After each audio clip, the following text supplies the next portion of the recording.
Kayo po ba mga bossing ko ay isa sa mga napakarami mga pangarap sa buhay? Asya mga bossing, huwag kang panghihinaan ng loob.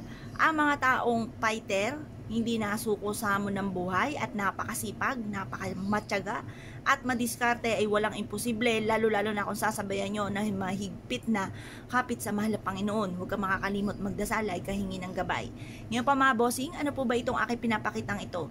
Bukod po sa sipag at tiyaga at pananalig sa mahal na Panginoon, mainam na meron po tayong pampaswerte na pinaniniwalaan. Ang mga taong mahilig sa mga ganito ay punong-puno ng pag-asa sa buhay.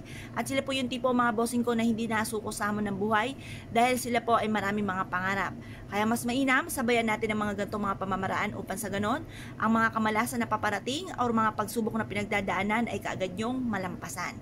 Ngayon po mga bossing at kaagad pong maiwaksi kung ano man ang mga kamalasan na pinagdadaanan po ninyo. Gamitan nyo po ito ng kapangyarihan mga bossing ko ng sili. Ang sili mga bossing, maging halaman na sili na nakatanim sa harapan ng inyong tahanan ay nagtataboy ng mga negatibong enerhiya. Kagaya nito, pulang-pula po ito. Ito po ang kapulahan po niyan ay nagtatawag din ng swerte. Ngayon po kung kayo po may problema sa inyong pong buhay, pag-ibig, pera, o kaya po'y kalusugan, o apple of the eye ka ng mga taong chismos at pakalimera, mainam na gamitan nyo po ng ganitong mga pamamaraan. Upang sa ganun mataboy ka agad ang mga kamalasan dahil maaaring maraming kamalasan sa inyong kapaligiran kung kayo nakakaranas ng mga ganyang sitwasyon. Gamitan nyo po ito mga bossing ko ng 5 piso. Ang 5 pisong luma ay kulay gold mga bossing, for abundance po yan. At yan po ay bilog para mabilis gumulong ang magandang kapalaran. At yan po ay metal para mas maging fighter po kayo sa hamon ng buhay. Yan po mga bossing, ang gagawin nyo lamang po ay ganito.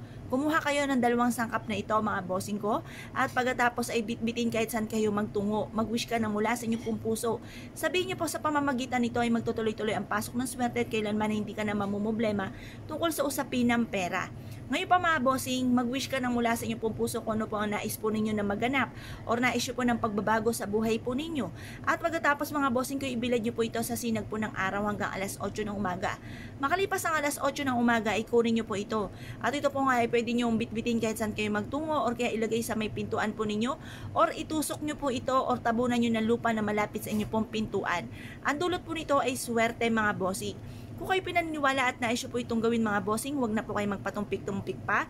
Subukan nyo po ito dahil ito po ay subok na napakaswerte. Isa rin po ito sa paborito ko na pantaboy ng kamalasan.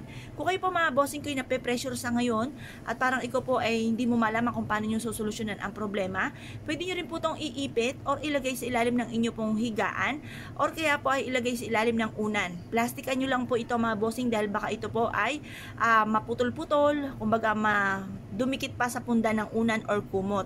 Kaya mas mainam naka-plastic po siya. Ngayon pa mga bossing, kung kayo po naniniwala at nais po itong gawin, subukan nyo po ito para ngayon pong buwan na ito mga bossing ko ay magtuloy-tuloy ang pasok ng swerte at hindi na po kayo malasin pa. Or kung mamalasin man, may dumating na pagsubok, agad nyo po itong masusolusyonan. Kaya kung kayo pinaniwala at nais po itong gawin, asya mga bossing, good luck po sa inyo po lahat.